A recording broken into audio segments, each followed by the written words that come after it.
My name is Igshaan Amlay. I'm one of the activists that was imprisoned in 1987, which we became known as the Wynberg 7.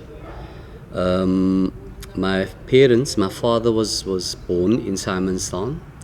They were forcibly removed in 1969. At that time, I was born, when we moved, I was born in Grassy Park. We moved to they were forcibly removed, and we ended up moving into Grassy Park. We stayed in First Avenue until 1981. I attended the Clip Primary, which is now Fairview Primary, in First Avenue, Grassy Park. I remember in 1976, I was in Sub B. Myself and a group of friends of mine, we protested on the field at the school, which is so ironic, and I think that is when the activism within me started. In 1981, we moved to Grassy Park, to Wynberg from Grassy Park. I went to South Peninsula High School. I attended South Peninsula High School after I left primary school. We then moved to Wynberg, Hertford Road, Wynberg. My mom was from District 6. They stayed in Hanover Street, and they were forcibly removed as well.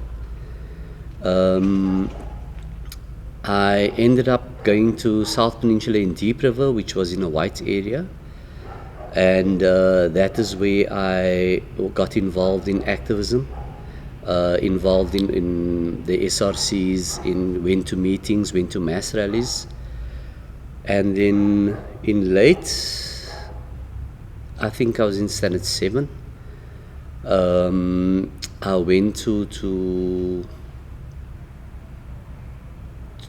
I attended the mass rallies, which was actually at UWC, Mitchell's Plain, Athlone. Attended various rallies. I was befriended by various activists, well-known activists of today, and going forward in 1985, we attended a rally. On the 15th of October 1985, we attended a rally at the Wynberg High School in Ottery Road. Graham Block was going to speak there. He was a white activist who refused to go to attend military. And I think it was the conscripting them to actually attend the army compulsory. And he was going to speak. And when we attended the rally, he came on, and then the security police came. When they came in, they started shooting tear gas at us, and they grabbed him, and we ended up all scattering. Then we ended up burning tires, anything that we could get hold of, burned tires in the roads. And we marched from there, we marched up Park Road. When we came to Park Road, on the corner of Park Road and Bats Road, I was standing on the wall of the property of the Lakshmarama Theatre. And as the security police came, I tossed a few petrol bombs, which went under a blue escort with 2 policemen in. And they managed to evade that, and they reversed. And as they reversed, the Caspers came down Park Road, and the security forces got out of the vehicles, and they ran into the mosque, and they ran in various areas, and I ended up running with a group of students into Bats Road, into the Pandy's house. That is the house right next door to the parking lot of the Lakshmarama. There was approximately about 30 of us that ran in, and we ended up, all of us in the house, we ran into one room. The security forces came. They ran through the side of the house and at the back of the house, and they kicked down the front door. And the one policeman, we were in the room, the one policeman, which was a black guy, put his hand through the window and with a firearm, and from because of the when he did that, there was panic and everybody scrambled for the door. And as they opened the door, they started hitting the students, and we were 10 of the last students that was there in the room, and they grabbed us and they marched us to the van. We were then taken to Wynberg police station, where we were interrogated. I was the youngest of the lot. The group that was arrested was Nasir Masood, Wayne Jordan, Julian Stubbs, Venetia de Klerk, D. Dix, myself, Ansaf Mohammed, Rochelle Barrero, and Shoaib. I don't know his surname. We ended up going we were at the police station for about 3 days. They tried to get us released. We were then formally charged. I was charged with throwing petrol bombs, injuring a policeman, damaging state property, attending illegal gatherings. So the list is quite long. The trial took place in 1986. At that time, the Wynberg Crisis Committee was established, which became the committee to oversee our trial and also the trials of various other students, activists that were arrested. In 1986, late 1986, we got charged and sentenced. Wayne Jordan got sentenced to 3 years, which 5 years was suspended. We were sentenced to 1 year, which with 5 years was suspended. We appealed. The appeal never happened. I was the youngest. Because I was the youngest student, they had to actually they waited for me to turn 18, which was in 1987. I turned 18 on the 21st of May, and a week later we were told that we had to head to Pollsmoor. Our appeals were turned down, and we had to go and serve our sentence at Pollsmoor maximum security. I remember the day when we went. We left Shouki Enos' house in Kent Road. All the families and attended, and there was busloads of students that also went with us to Pollsmoor maximum to go and see us off. We were very nervous. I think for me, because I was the youngest, I looked at it that, yes, I was guilty of what I did, and I was prepared to serve my time. We went in on the 8th of June 1987. We served our sentence in 1987 June, and we were released in May 1988, a few days before our release of our 1 year sentence, because they said that they didn't want students to actually come to the prison. But while we were in prison, one day I was actually very fortunate, because I met Christo Brante, one of the wardens, and ironically he was the warden that looked after Nelson Mandela as well, and he had to do with our school writing exams and studying. One thing in prison, they never allowed us we weren't allowed any literature. You weren't allowed to have literature with you, etc. And then Christo assisted in us getting to write our exams. I was very fortunate. He arranged for contact visits with my parents and with the attorneys. And on one day, he also introduced me to Nelson Mandela. When I went to the visiting area, Nelson Mandela was in the room. I went in. I looked at him and I thought to myself, this is the man that we were fighting for. But he looks totally different to the pictures that we had. We had a beard, and which was like so funny. It was amazing.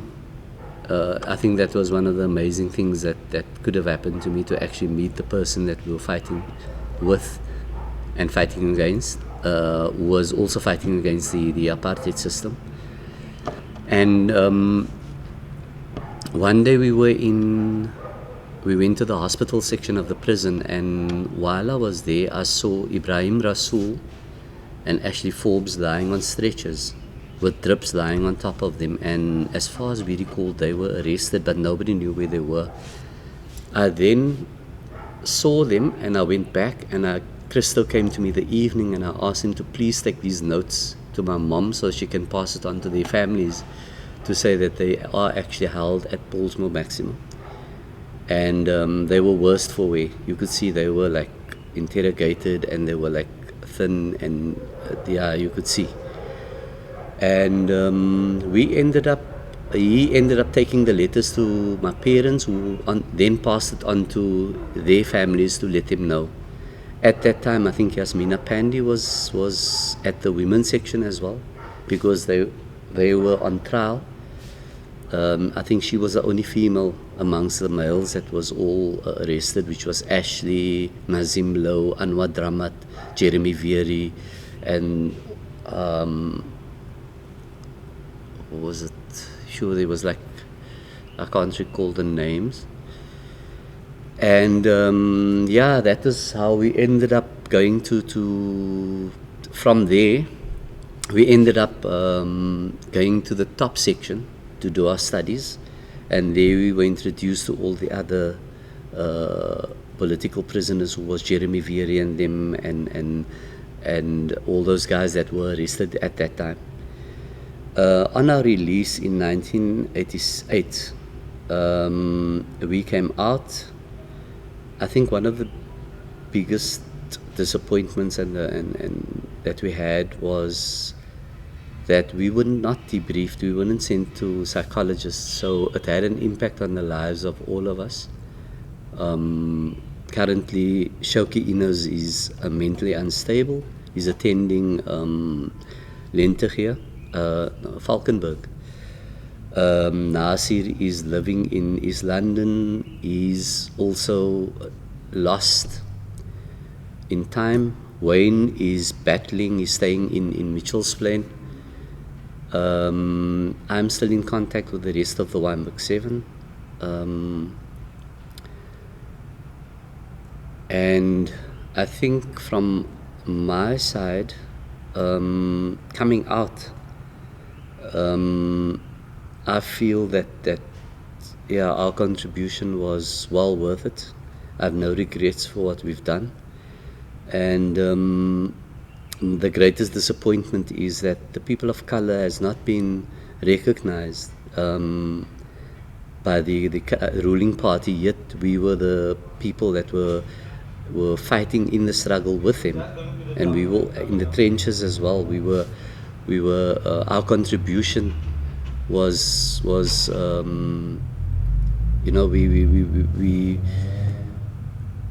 we made a solid contribution in the struggle, and recognition is something that was never forthcoming. And currently there are so many activists that has passed on. There are activists that are currently living in squalor. We've applied for special pensions so that because we were in prison. It's a fight that we've been having with the ruling party, where certain individuals and a lot of individuals have been given special pensions that weren't even involved in the struggle. And I think that is one of the saddest parts of the whole fight for freedom and for our contribution. And I think Wynberg played a big role in when it came to the struggle, because there were so many activists. There were the Jaffers, the Pandies, to name but a few, that were very much involved in the struggle. And I think we need to, recognition is something that they must look at, because our history is something we cannot discard, because the youth of today need to know where we've come from, and they need to know that this should never happen again. I think this whole project is something good, because the history needs to be told. Our history needs to be told. I'm in the process of writing my book, which has so much details of what we've done. I remember I used to make petrol bombs in my father's garage, and it was like, he asked me one day what it is for, and I told him it was for the lawnmower, but I'm sure he knew it was petrol bombs.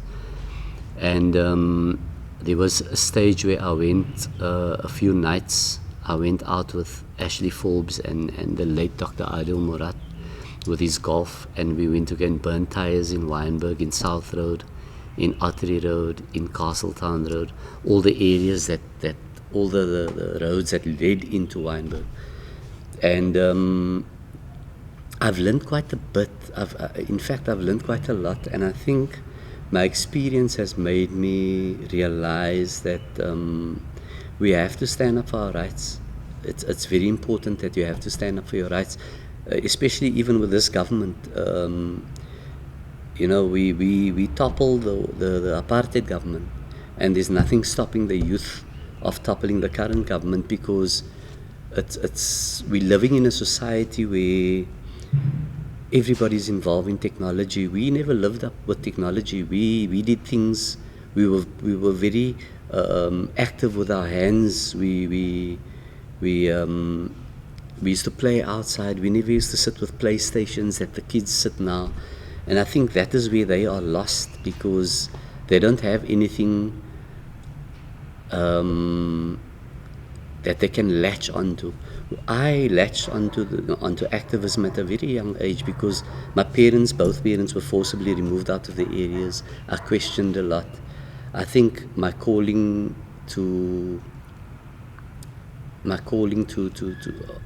by becoming an activist was more a matter of witnessing, the seeing how my parents, what they've experienced. I regularly speak to my mom, and I ask her, how was it in District 6? And she'll always reminisce and tell me stories about it. We were activists at a young age. I mean, when I was arrested at the age of 14, I was busy making petrol bombs at the age of 13, 14. I went on one in Plantation Road. There's a power station behind Montague's Gift, and I went with a group of activists as well. And I don't know, we used to call them then activists. Now they call them, back then they were known as terrorists. And they blew up the power station, and it was all these things that, if you ask me today, will I do something like that? I'll ask you if you're crazy. But back then I was involved. I remember running down Douglas Road, and one day I was running down Douglas Road when the police, the vans were in the area, and I turned around and I shot at the police van. And as I ran up Park Road, I heard them behind me, and I jumped over a low wall, and I fell into a bed of roses. It's like a garden, small garden with roses in. And I laid there and I just heard the running, the boots of the security forces, and I thought to myself, I'm caught now, and it's just a matter of they are actually going to they're going to kill me. And I turned around and I thought, let me lay on my back and look at them in the eye, man, when they do it. And I just heard them say, nee, hy's daai kant en die kant, and they got into their vans and they ran, and they got into their vans and they drove away, and they actually didn't see me. And then when I got up, my pants was wet. I wet my pants because I thought, and I thought to myself, wow, it's, if I look back at all these things that I did, one of the things that we went to, in Ottery Road, one of the bus drivers came down, and we stopped the bus. He jumped out of the door and he ran, and we tossed the petrol bomb in the bus and we set it alight.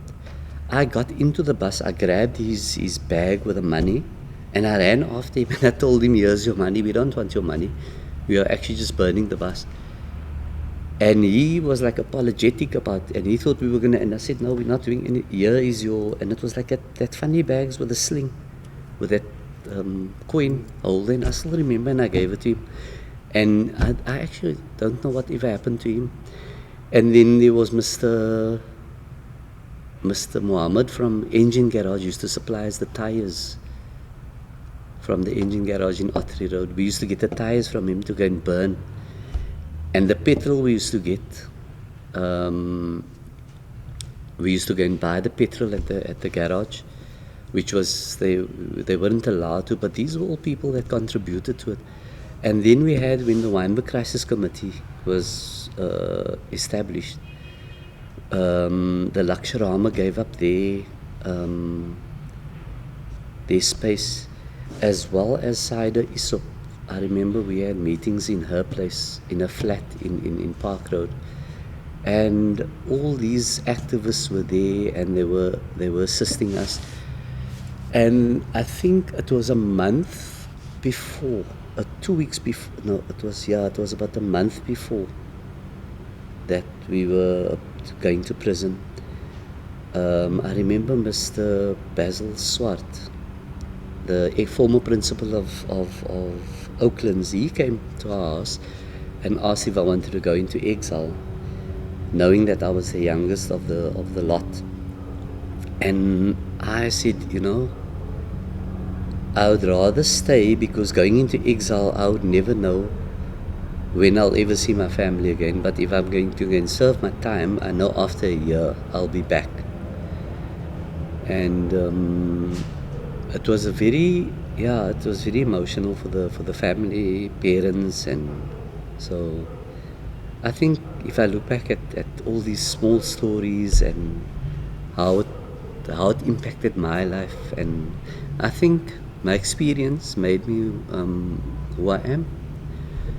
So from to end off, in conclusion, I would say our history is important. The youth needs to know where we've come from and where we're heading to. And one thing is important: political education should be instilled in all schools, all libraries. It should have been instilled in 94 already, because we never burnt down institutions, we never burnt down libraries, we never burnt down. We burnt state buildings, state vehicles. Our fights was on the streets. We stood up against the military police, the security police, the security branches. And I would never have thought that, coming out in 1988, that in 1994 we'd have our first election. So I'm a firm believer of nothing is impossible. And our youth should get more involved in what is happening around them. They shouldn't just live their life with